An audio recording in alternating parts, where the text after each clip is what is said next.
السلام علیکم ورحمۃ اللہ وبرکاتہ۔ اعوذ باللہ من الشیطان الرجیم، بسم اللہ الرحمن الرحیم۔ قال رسول اللہ صلی اللہ علیہ وآلہ وسلم: ایھا الناس انہ قد اقبل الیکم شہر اللہ بالبرکۃ والرحمۃ والمغفرۃ، شہر هو عند اللہ افضل الشہور وایامہ افضل الایام ولیالیہ افضل اللیالی وساعاتہ افضل الساعات۔ برادران عزیز، ماہ مبارک رمضان کے سلسلے میں دروس کا سلسلہ میری جانب سے اس کا انعقاد کیا گیا ہے، اور انشاءاللہ درس تفسیر اور عبادت کے سلسلے میں، دینی مسائل کے سلسلے میں دروس انشاءاللہ وقتاً فوقتاً آپ کے سماعت عالیہ کے سامنے اس یوٹیوب چینل کے ذریعے سے اور تمام میڈیا جو کہ ہیں سوشل میڈیا کے ذریعے سے آپ کے سامنے پیش کیے جاتے رہیں گے۔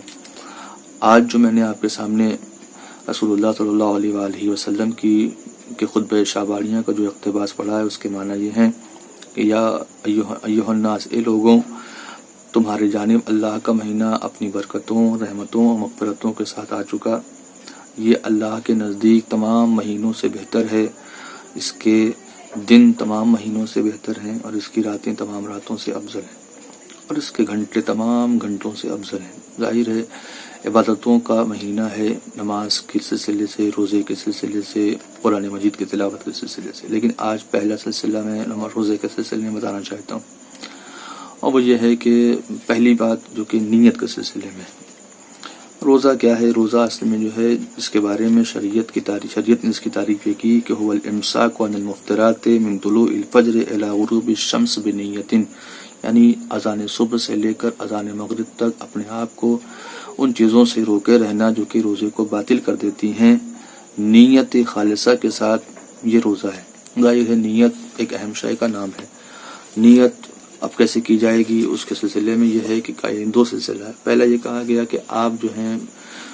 پہلی رات ہی کو تمام مہینے کی نیت کر لیں، یا دوسرا یہ کہا گیا کہ ہر شب کو آنے والے دن کے سلسلے میں نیت کر لیں۔ دونوں طریقہ آپ اختیار کر سکتے ہیں۔ نیت میں اہم شے یہ ہے کہ یہ بات ذہن میں رہے کہ وہ کیا کر رہا ہے، کیوں کر رہا ہے، کس کے لیے کر رہا ہے۔ ظاہر نیت میں ایک شے جو کہ آتی ہے وہ یہ ہے کہ روزہ مثلا آنے والا دن ہوگا اور انسان نے کہے گا کہ میں روزہ رکھتا ہوں، مثال طور پہ دوسری یا پہلی ماہ مبارک رمضان کا واجب قربتاً الی اللہ، تو ظاہر ہے قربتاً کے معنی یہی ہوتے ہیں کہ انسان یہ ذہن میں رکھے کہ کیا کر رہا ہے، کیوں کر رہا ہے، اور کس کے لیے کر رہا ہے۔ ظاہر ہے روزہ کسی بندے کے لیے نہیں ہے بلکہ اللہ کے لیے ہے، اور اس کے معنی فقط یہ نہیں ہے کہ اپنے آپ کو کھانے پینے سے روکے رہیں، بلکہ اس سلسلے میں امام جعفر صادق علیہ السلام کا قول ہے کہ ان الصیام لیس من الطعام والشراب وحدہ، یعنی روزہ فقط کھانے پینے سے اپنے آپ کو روکنے کا نام نہیں ہے، بلکہ اس کے معنی یہ ہے کہ یہ نہیں کہ انسان اپنے آپ کو جو ہے کھانے پینے سے روکے، بلکہ کہا یہ گیا، امام نے فرمایا کہ فاحفظوا السنتکم وغضوا ابصارکم ولا تنازعوا ولا تحاسدوا، یعنی اپنی زبانوں کی حفاظت کرو، اپنی آنکھوں کی حفاظت کرو، اور نہ کوئی جھگڑا فساد کرو اور نہ حسد کرو۔ ظاہر ہے یہ ایک سلسلہ ہے معصومین علیہ الصلوۃ والسلام کا، جس میں بہت ساری فضائل روزہ میں بہت ساری احادیث کتب میں احادیث سے موجود ہیں، اور حکم قرآن یہ ہے کہ یا ایھا الذین آمنوا کتب علیکم الصیام کما کتب علی الذین من قبلکم لعلکم تتقون۔ یہ صاحبان ایمان سے اللہ کا حکم ہے کہ اے صاحبان ایمان، تمہارے اوپر روزہ واجب قرار دیا گیا۔ ظاہر ہے یہ کہہ کر فقط یہ ٹال نہیں دیا گیا کہ تمہارے اوپر ہی روزہ واجب قرار دیا گیا، بلکہ اس سے پہلے بھی جو امتیں تھیں ان امتوں پر بھی روزہ واجب کیا تھا ہم نے، اور یہ اس لیے ہے کہ لعلکم تتقون، شاید کہ تم متقی ہو جاؤ۔ ظاہر ہے تقوی اس شے کا نام ہے کہ انسان بارگاہ الہی میں اس مہینے میں مغفرت کے ساتھ اللہ کے بارگاہ میں مغفرت طلب کرے، اپنی گناہوں سے معافی طلب کرے، رحمت طلب کرے، خصوصاً جو اس وقت وائرس چلا ہوا ہے اس سلسلے میں بارگاہ الہی میں اللہ کے دعا کرے، پروردگار عالم تمام مومنین، تمام بشر اور انسانیت کو اس وبا سے محفوظ رکھے۔ اور روزہ جس کی اہمیت، جس کے فضائل کے بارے میں امام باقر علیہ السلام کا بھی قول ہے کہ یہ بنیاد دین ہے، بنیاد اسلام ہے، فرماتے ہیں بنی الاسلام علی خمس بالصلاۃ، اور یا ایک دوسری روایت میں اس طریقے سے آیا کہ علی الصلاۃ، بہرحال دونوں طریقے سے موجود ہے، علی الصلاۃ والزکاۃ والصوم والحج والولا، یعنی اسلام کی بنیاد 5 چیزوں کے اوپر ہے، نماز پر، روزے، زکوٰۃ پر، حج پر، روزے پر اور حج پر اور ولایت پر۔ ظاہر ہے اس سلسلے میں یہ بات بتا دینے والی ضروری ہے کہ امام صادق علیہ الصلوۃ والسلام سے حشام نے ایک قول پوچھا کہ مولا یہ بتائیے کہ روزہ واجب کیوں قرار دیا گیا، وجوب روزہ کی علت کیا ہے، علت صیام کیا ہے؟ تو مولا بیان فرماتے ہیں کہ اے حشام، یاد رکھو کہ پروردگار عالم چاہتا یہ ہے کہ روزے کے ذریعے سے اپنی خلقت میں مساوات پیدا کرے، یعنی فقیر اور امیر کے درمیان میں ایک مساوات پیدا ہو۔ ظاہر ہے جو امیر ہے اسے بھوک کا کوئی احساس نہیں ہوتا، کیونکہ اس کے پاس رزق فراواں ہے، اس کے پاس تمام اہتمام ہے، ہر چیزیں موجود ہیں، جب چاہے، جس سے چاہے، جیسے چاہے لے سکتا ہے۔ لیکن جب وہ بھوکا رہے گا تو کم سے کم اس بھوک کے ذریعے سے اسے اتنا تو احساس ہوگا کہ ہاں غریب کو بھی بھوک لگتی ہے اور بھوک ایسی ہوتی ہے۔ ظاہر ان ایام میں جو مومنین افطاری کرتے تھے، جو مومنین دوسروں کو کھلاتے تھے، تو لازم یہ ہے کہ انہیں چاہیے کہ اپنے آس پاس پڑوس میں دیکھیں کہ کوئی شاید غریب فقیر مسکین ہو، اس تک اس افطاری کو جو کرتے تھے پہنچانے کی کوشش کریں، اور اسی لیے اللہ نے روزے کو واجب قرار دیا ہے کہ کم سے کم اسی بہانے جو امیر ہیں غریبوں کی بھوک کو محسوس کر سکیں، اور اس طریقے سے جو ہے انسانیت میں درمیان میں ایک مساوات پیدا ہو سکے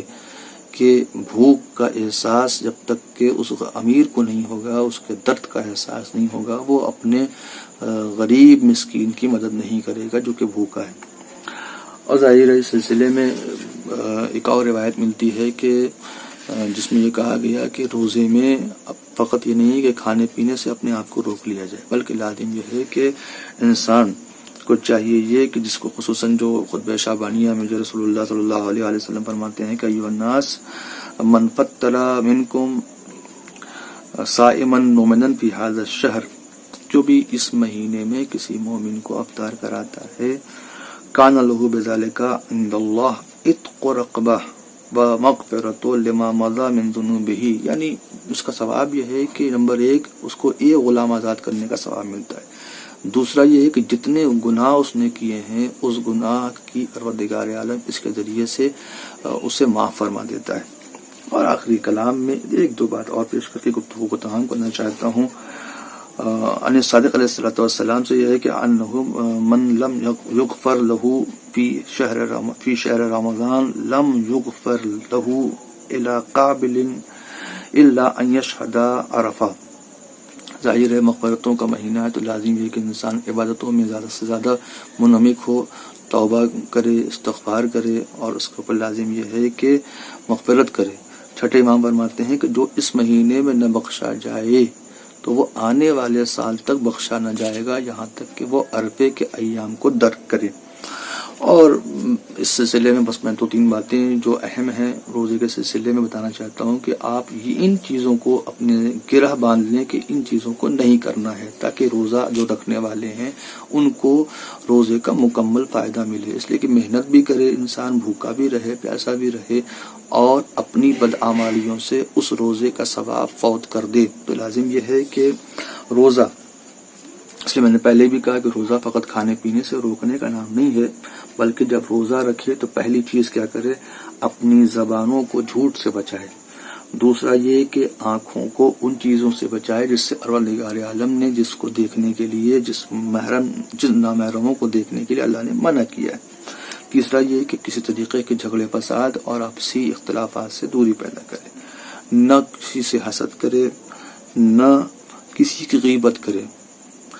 اور نہ لان تان کرے، نہ کسی کو گالیاں دے، نہ کسی پر ظلم کرے۔ اور اس کے علاوہ یہ ہے کہ اللہ کی ذکر سے اس مہینے میں لمحہ برابر بھی غفلت پیدا نہ کرے۔ لازم یہ ہے کہ اس مہینے دعاؤں کا اہتمام کرے، خصوصاً شبہائے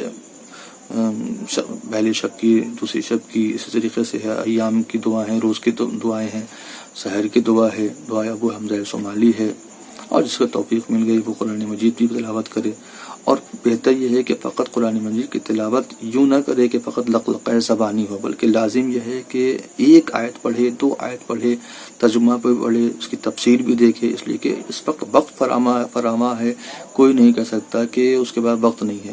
وقت اس کے پاس ہے، ترجمہ بھی دیکھے، تفسیر بھی دیکھے، تاکہ قرآن کا جو مفہوم ہے وہ واضح ہو جائے. اس لیے قرآن فقط رٹنے اور پڑھنے کا نام نہیں ہے بلکہ سمجھنے کا نام ہے. لعلکم تتقون، جہاں وجہ قرآن مجید میں آیا ہے کہ شاید کہ تم متقی ہو جاؤ، شاید کہ متقی ہو جاؤ. ظاہر متقی انسان ایسے ہی نہیں ہوگا جب تک کہ اس کے معنی کو نہ سمجھے، اس کی تفسیر کو نہ سمجھے جو کہ معصومین سے بیان ہوئی ہے. اس کے علاوہ فرماتے ہیں کہ فالتو باتیں نہ کرے، جتنا ہو سکے انسان شرپسند لوگوں سے دور رہے، شریر لوگوں سے دور رہے. اور لازم یہ ہے کہ کسی قسم کی بکواس سے پرہیز کرے، کسی کی سوء ظنی نہ کرے، کسی کی بدظن نہ کرے، اور اپنے آپ کو امام کے سچے منتظرین میں شمار کرے. اس لیے کہ یہ ہمارا وقت کا امام اس بات کا منتظر ہے اور ہم اس کے منتظر ہیں، ہم اس کا انتظار کر رہے ہیں. وہ پروردگار عالم کے حکم کا انتظار کر رہے ہیں. ظاہر ہے ہمارے اوپر لازم یہ ہے کہ ہم امام کے حکم کے سلسلے میں ہم اور پیرا ہوں،